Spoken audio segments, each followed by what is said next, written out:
I mean, I see all the cameras in here.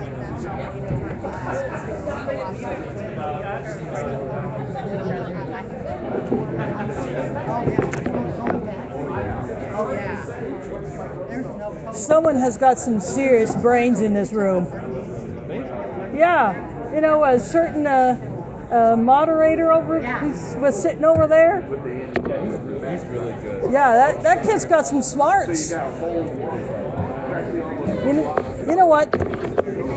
When he gets old enough to vote, he should run for office.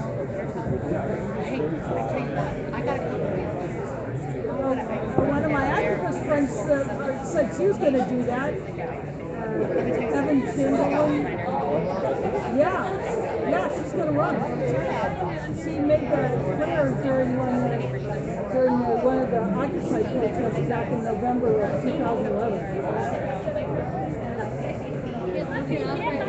And she's still holding Tuesday. Sorry about that.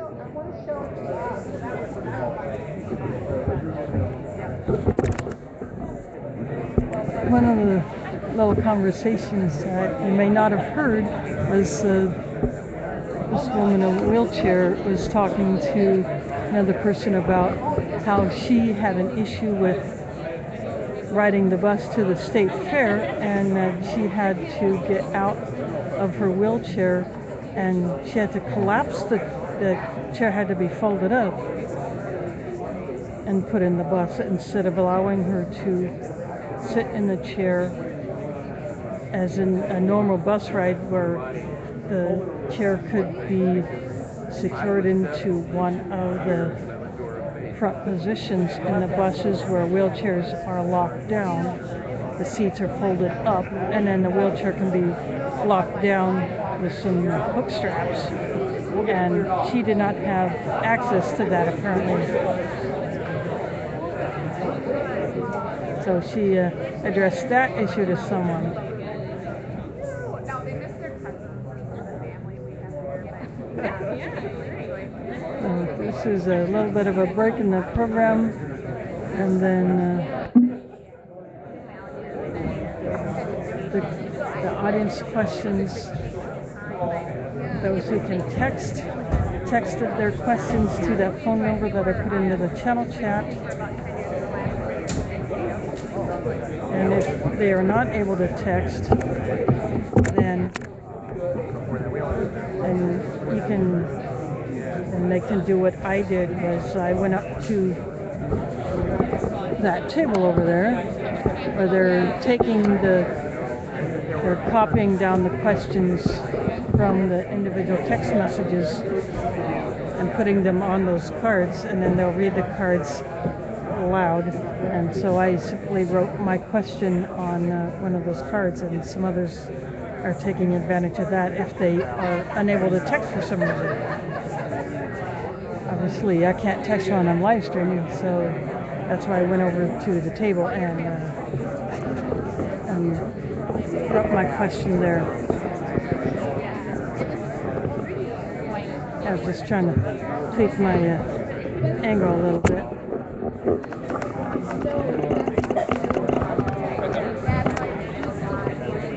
I can't.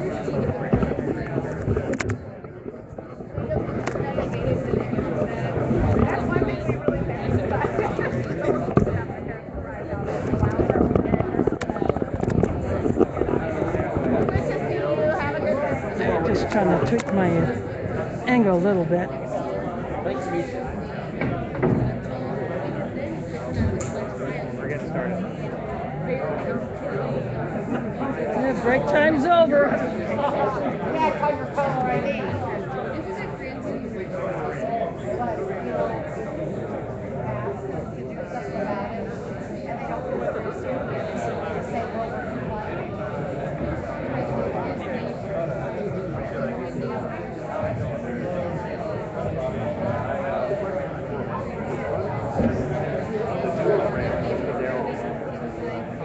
Some of the neighborhoods have their own Facebook group or Facebook page.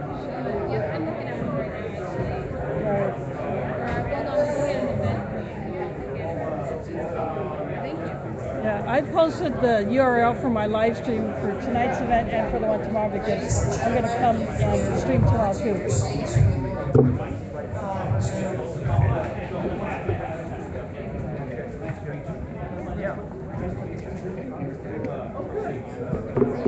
All right. But like in the next chair.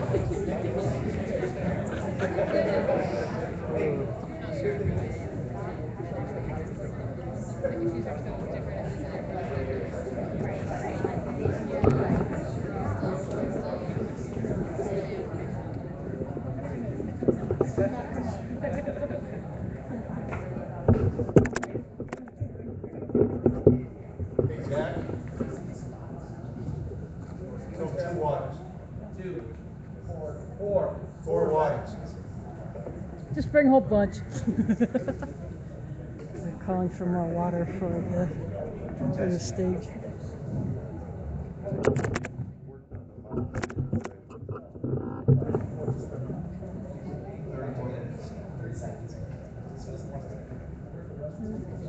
Might want to watch some of those, it might fall out. Yeah, we'll go first.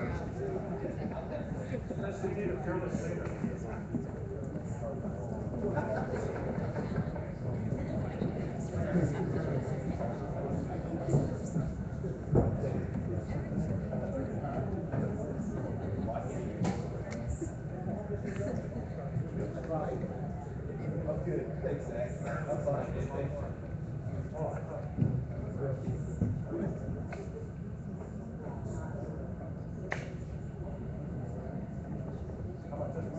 And for those just joining me, this is Occupier Killing. This is Give a Damn Des Moines. I'm at in the Come and Go Theater of the Des Moines Social Club. The previous portion was moderated questions, and this half of the program will be audience submitted questions. the number that I had posted into the channel chat was for texting a question to table.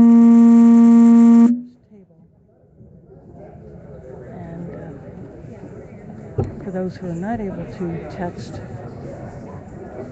they could go to the table and write a question. And because I'm live streaming, I can't text because that would kill my signal. So I just went to the table and wrote a Alright, thank you, question. ladies and gentlemen. We're now going to resume here, starting with the lightning round. As I said, each candidate gets maximum 15 seconds. Preferably, these are yes or no questions, but if you feel the need just to give maybe a one-sentence clarifier instead of yes and no, that will be accepted. First question here is coming from Finn. This starts out with Mr. Mock. Would you support putting recycling receptacles on street corners? Yes. We'll go down the line to the left. Yes, I would. Yes. Some. Yes. Yes. Yes. Alright, excellent. Question number 2. Would you support building a world-class skate park on land ceded by the city of Des Moines downtown? Starting with Ms. Westergaard. Yes, I would. Yes, I would if young people were on the governing committee. Yes. Yes, I would if it's what Des Moines wanted, also if it was paid for privately, which it's supposed to be, and if all the lighting was solar powered. No, he's thinking environmental. The answer is yes. Of course, we have one out at 4 Mile. I just think we need to have 20%. Yes. Yes. Starting with Mr. Esky. Would you support bringing a year-round public farmers market to downtown? Yes, it's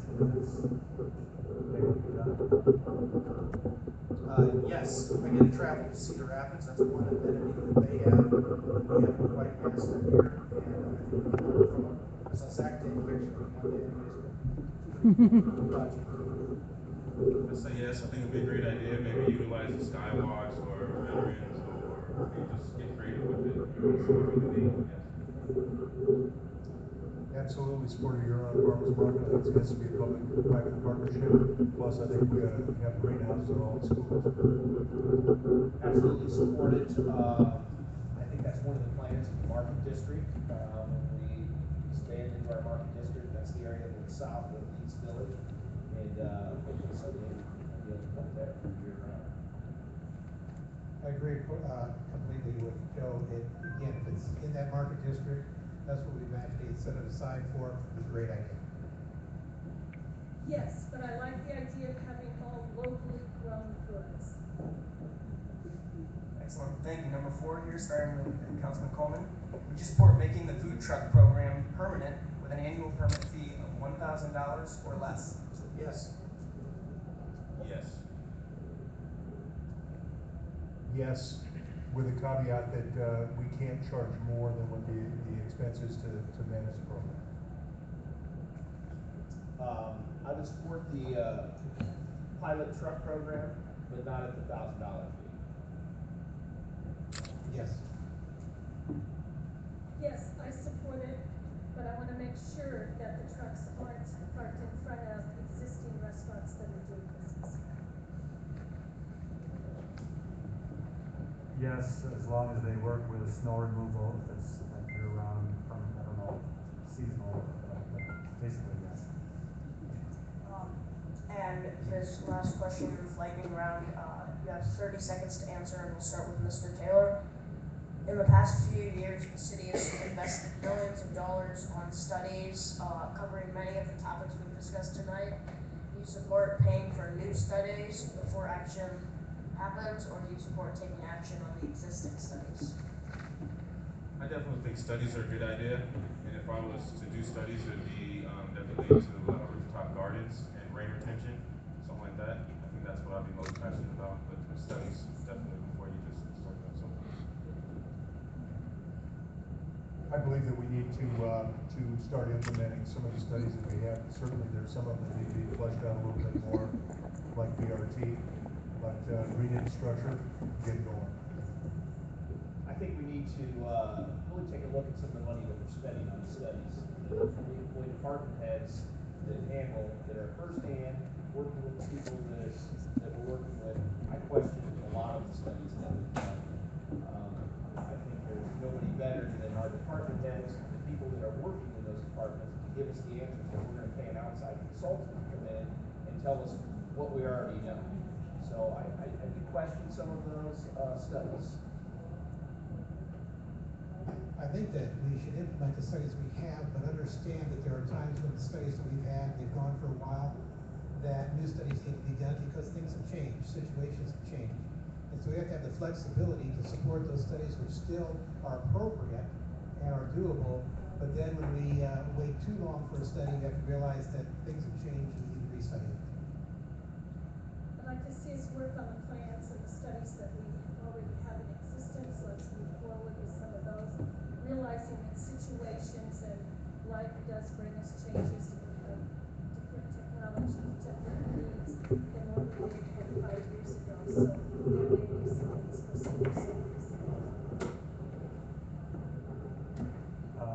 Yes, studies are always good to move forward them. I would encourage, again, young people. This is geared for 20 to 35-year-old millennials.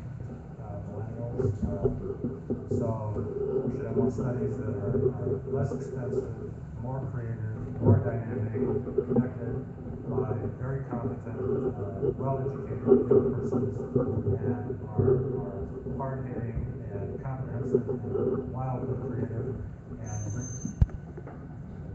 We spend too much on studies. We hire too many outside consultants that take a while to learn what Des Moines is like.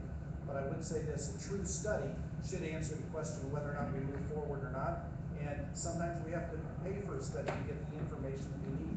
And so I'm not in favor of saying no more studies until we implement them all, because some of them we've just decided not to implement. Thank you. That completes our lightning round. We're now moving into audience questions. You guys will get a minute each to answer these. Some of them, however, will be directed towards specific candidates. First one here is, this came in from many folks in the audience from various versions, but essentially there's been a very public disconnect between the Des Moines Fire Department and its current chief. Do you support the chief, or do you support the firefighters, and how would you go about bringing reconciliation to the situation? Starting with Mayor County. We had a very good, beneficial meeting last week with the chief and his assistants, and with the fire department and local 4. I think that and the manager and I and human resources were in there. I think that they're heading down the right path. I hope that it continues. And we need safety for our firemen and women. We need safety for our citizens. We need safety for businesses.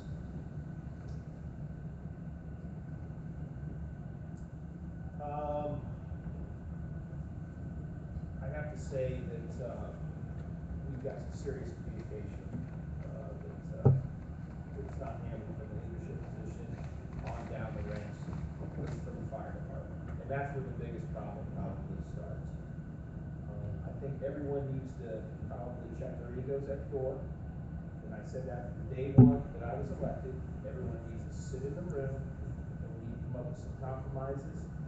And both of them need to come up with some compromises. And put some policy and procedures in place that need to be followed. And if they're not followed, then yes, we do need a different leader to run our department. Because right now, what's been happening over the last few years isn't a positive thing. And it needs to be looked at, it needs to be addressed. We're making progress on that. We're going to continue on making progress. And I think myself and my colleagues agree that we need to make the progress. And if it stops, then we're going to have to go in a different direction. Thank you. Mr. Mark. I think the Des Moines Register has clearly taken my position and shared it with you, but I'll try to summarize it in this area. You know, this is a problem that's not just happened in the last few months. It's been an ongoing problem for the last 3 years. And if there was a chance for some compromise going on there, it should have been happening during that 3-year period of time. It comes down to an issue that the firemen, firewomen have voted a no confidence, and that's major because this is public safety as well. if they're not confident that the fire chief can have their back when they're out performing, then we have a very serious issue here. Can it be fixed? Yes. Is the chief willing to do what needs to be fixed? I don't know. Our job as city council persons, we have a responsibility to keep our residents safe, and we have a responsibility to keep our firefighters safe. We need to provide them with the resources that are needed in the fire department to keep everyone safe. In Ward 2, we have annexed homes that are quite a distance from the closest fire station. We seriously need to take a look at that, and we need to make sure that we can keep every resident in Ward 2 safe and keep every firefighter safe so they can respond in an appropriate time. And just to reiterate the question here, we are asking, how would you help resolve the situation, this conflict between the chief and the firefighters? Darcy? Helping to resolve the issue is to possibly keep it newsworthy. So the tension between the chief and the force department might be too strong, it might not be strong enough in order to make it newsworthy enough so that all persons who might read about it or hear about it would take it to heart and say, you know, this is something we should care about, and ultimately get back and participate in the city. So it might not be just the department and the chief, it might be an issue really about, again, voters who are not voting, who could be, but are not, and people generally who are disconnected from the city that they live in and we should care about and take seriously. This is a serious issue. I actually might disagree with Lauren on this one, because I think the chances of this resolving itself are best when the temperature comes down and the spotlights are off and you get the people in the room looking at each other trying to resolve this with each other. There's no doubt we have problems. Nobody is perfect. Our chief has not been perfect, and I don't agree with all the tactics of the fire department. I told the union chief after our last meeting that I feel like it was a junior high fight where you kind of let your buddies get in a fight because they deserve to get jacked once, and then, you know, once they roll around, you pull them off of each other and you say, okay, now you got that out of your system, you got to start to work together. I told the fire chief that it was my opinion that the chief was not going to be removed, and rather than that be the goal of the fire union, it should be to resolve the issues there and try as best as we can to move forward in a healthy environment. Number one, we got to keep the city safe, and we need to hold all parties to a high standard so that the residents are safe. I think it's pretty simple. If 90% of the people working for him don't have confidence in him, then he should probably just step down. That's what I would do. 90% of my employees didn't have confidence in me. I don't know what I can do to resolve it, except I'll definitely be on the side of the firefighters, because they're what makes it go. Our next question starts with Councilman Gatto. What are your aspirations for the demolished YMCA site? We need to put something This there. will be for every candidate.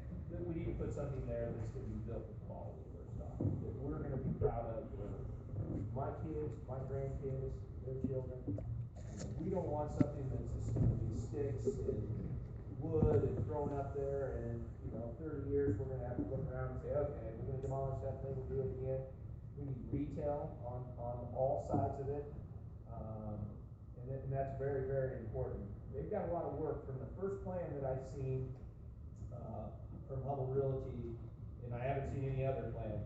They've got a lot of work in my eyes to come up with something that's, first of all, that's gonna last for a very, very long time. I mean, that's the nicest property in the city, and let's build something there that has good quality. It's gonna last for a long time.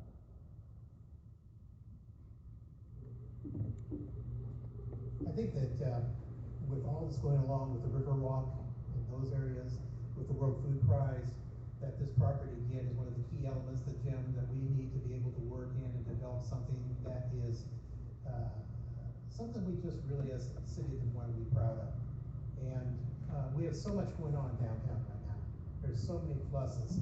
We certainly want to add to that plus by developing this property in such a way that's going to be a benefit not just for that property, but the area around. We want quality construction there. We want something that all of the citizens can be very proud of.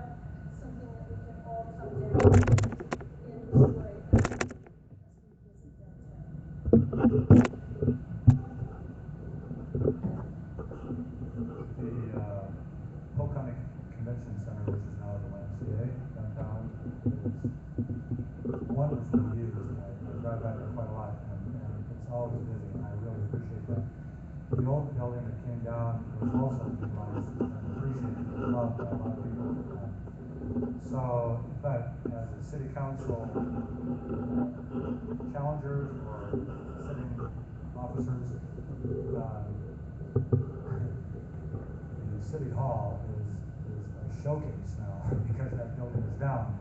So you stand and you look across the river, you see the city hall, the city capitol. I mean, it's pretty stunning. So my ego can get really big.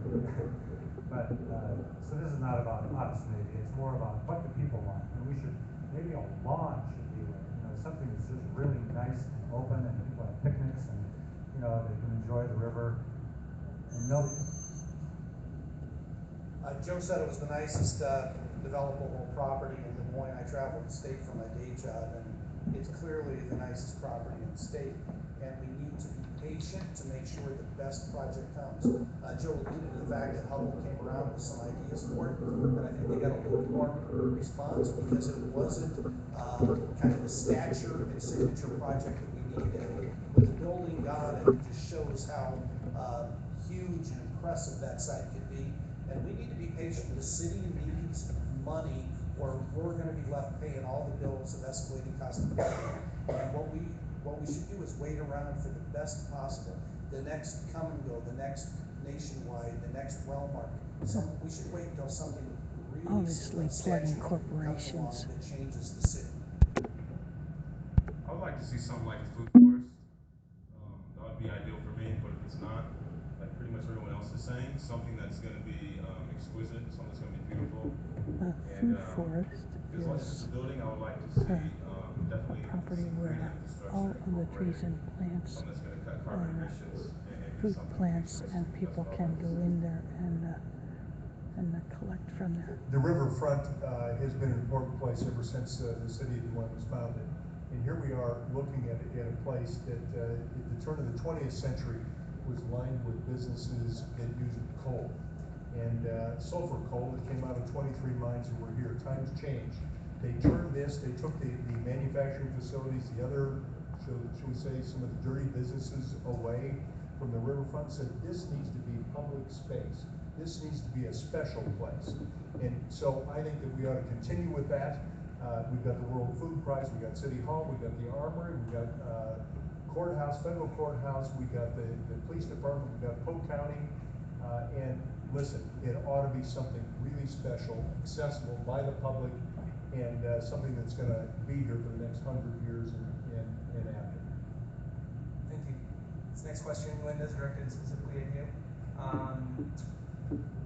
However, so she'll have a chance to respond here, and anyone else who wants to also respond to the same question may do that. In light of significant contributions from a national realtor group, in your position as a realtor, what's your position on the city's tax abatement policy currently being revised? I have been to the city council meetings. I have seen the plan that was proposed. I think it was sent back for some revisions. I think Councilman Coleman came up with some good alternatives to what the department heads had come up with, and I think it's a plan. We're going to have to see some changes with our tax abatement. Do you think it's appropriate as it currently has been presented in this latest version of the city? Well, I don't know what's on the table right now. I was at the city council meeting the last time, and there was some discussion, and I think we could improve it a bit. And Councilman Coleman came to the council meeting with some charts and graphs, and that was very appropriate also. So I think we're going to see some changes here in the next few weeks. But changes will be made, and they need to be made. Anyone else on tax abatement? All right. Oh, Mr. Coleman. The tax abatement program is a significant one that the citizens should pay attention to. Tax And I think abatement what's is before where us, we've gotten to a a point where property is in a location where the payment of annual property taxes is delayed for a specific period of time as a means of But economic we talked about growth public and transit development and of garden the before, area. and the proposal before us gives special investments for high It density could be development for housing along developments the or transit business corridors, which developments. is really smart planning and development, I think, and why I tried to champion that. And I hope you pay attention and support it. We're going to vote on this next Monday, and it'll be really the first time we've had significant change in our abatement program since 1983. One of the things that I think is really critical with tax abatement is an understanding that there are still target areas in our city that need to have the help of tax abatement and the development of them. But there are other parts of the city which are quite able to have development without tax abatement. We as a city are really suffering for good money coming in from property taxes. With what happened with from the Hill and the property tax rollback on apartments, we as a city are losing, when it's fully implemented, $28 million a year in revenue that's going to be directly having to come out of our pockets to try to balance a budget with fire and with public safety, other public safety issues. So areas outside of the target areas, I think, that are quite able to develop and all need to have that scaled back, and we need to look at a sliding scale for tax abatement in general, not where they wait 5 years or 10 years and fully have it implemented, but scale it in sections. Sure. Councilman Colton said it best. This is a big issue coming in front of us next week. And one of the biggest issues when I ran for this seat was many six and was multifamily housing density on the southeast side. And one of the things that I learned being in this position is once we give them the tax abatement, it's automatic. It's an automatic thing for them to go to IPA and say, okay, city, we want to complete this project. We don't have any tools to work with the city council. It's automatic. We get it. So we need to be able to work with different neighborhoods. If they want assisted living in that neighborhood, I want to be able to give them that if everyone in the neighborhood wants it. But I don't want to not have any control for the neighbors as a council. So I think that I'm actively doing that. Another point in the tax abatement is we're going to give a 10-year full abatement to multifamily that is existing citywide. So some of those things that are beat down, hopefully they go in and we rehabilitate the neighborhoods. That's what we need to do.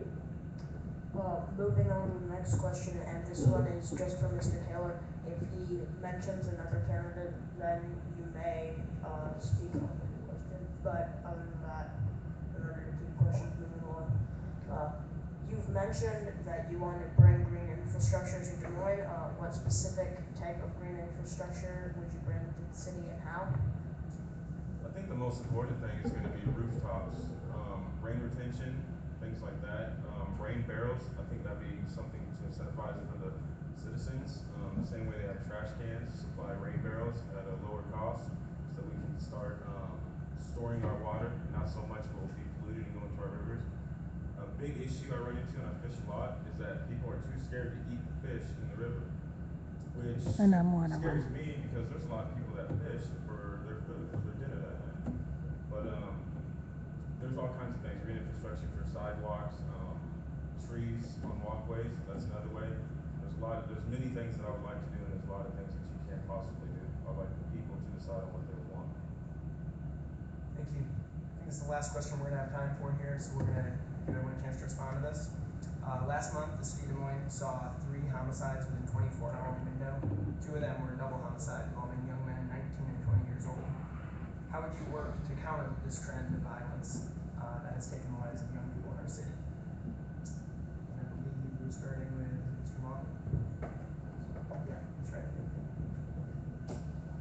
One of the ways that we can stem it is, again, with the increased use of our police department, not only in combating crime, but also in community work, so that neighbors can feel comfortable communicating with police officers on a daily basis, and they know that they are part of the tool that the police department have in trying to solve some of the problems that we have throughout our neighborhoods.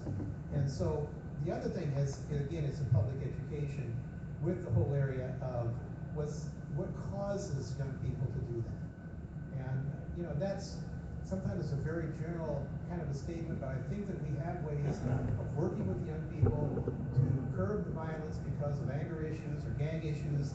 Those are all kind of wrapped into this. It's not a simple solution. I think our police chief is doing a great job of getting his force out into the community and engaging with its citizens, working with their community programs. I'm part of the CAP program, the Community Ambassador program.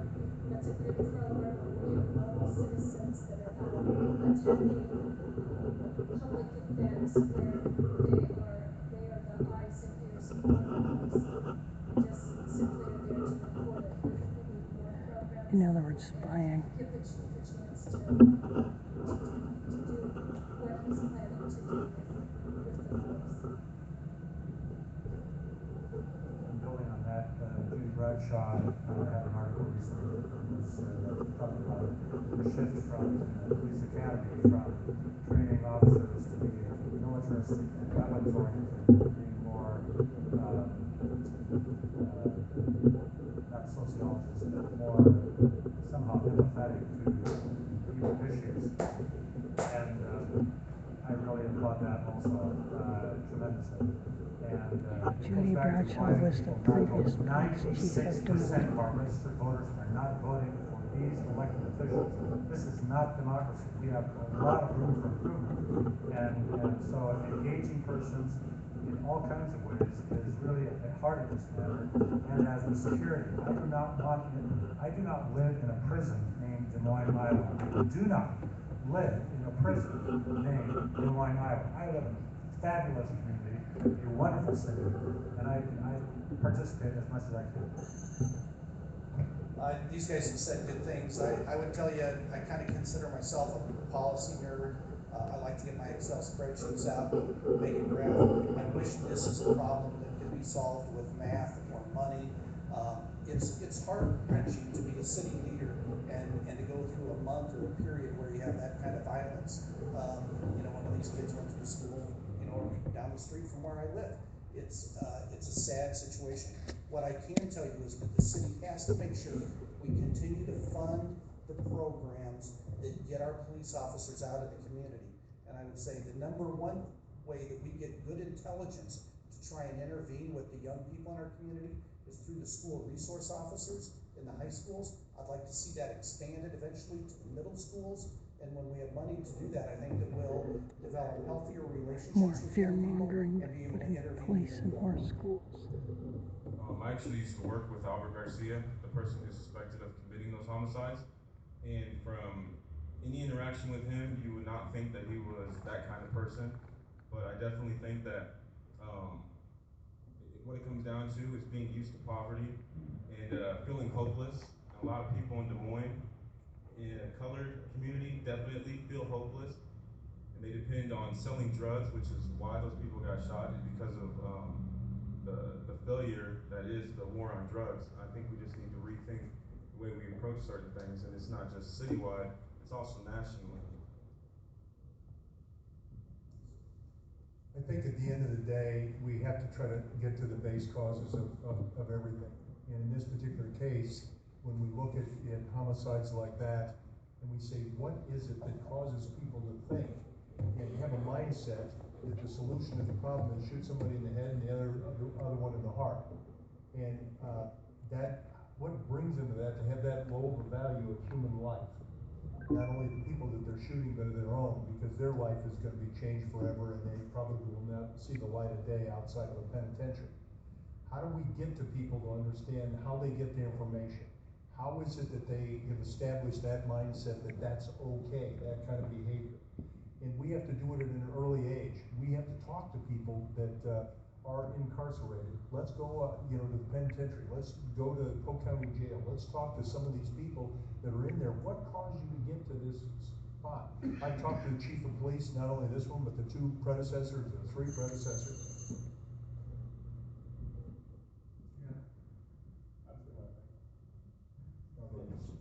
My bell went off. A lot of great points made up here.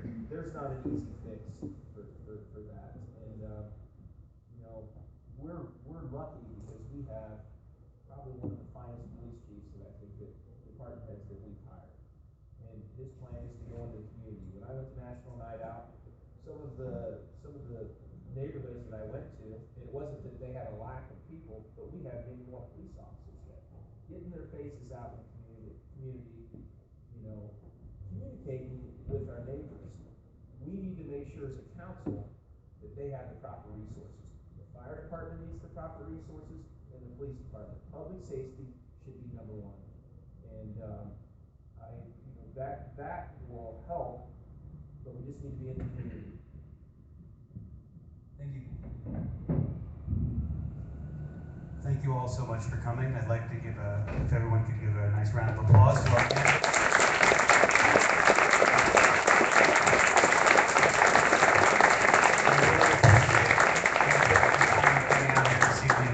We appreciate the audience coming out as well. Please don't forget November 3rd is voting day. It is election day. Get registered if you're not already. As we heard a lot tonight, young people don't often vote. Let's make sure we vote this election. Please come back tomorrow night for our second mock caucus, and we'll see you soon. Thank you so much, everyone.